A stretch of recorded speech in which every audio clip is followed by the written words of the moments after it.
Gubernur Aceh Muzakir Manaf secara resmi melepas bantuan persediaan logistik penanggulangan bencana untuk 10 kabupaten kota di Aceh. Prosesi pelepasan berlangsung di Pendopo Gubernur Aceh pada Selasa 18 November 2025. Dalam kesempatan tersebut, Muzakir Manaf menegaskan komitmen pemerintah untuk memperkuat kesiapsiagaan dan juga respon cepat terhadap kejadian bencana di seluruh wilayah Aceh. Apa yang terjadi itu kita persiapkan. InsyaAllah mudah-mudahan baiklah bencana supaya jurah mendukung. Terima kasih.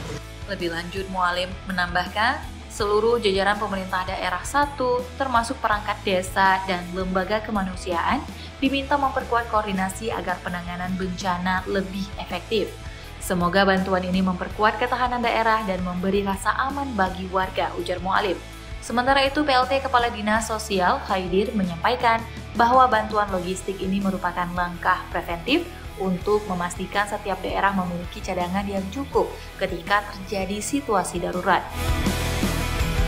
10 kabupaten kota yang sudah memohon kepada pemerintah Aceh untuk kesiapsiagaan bantuan bencana di kabupaten tersebut, yaitu bencana banjir dan bencana kebakaran dan bencana sosial lainnya.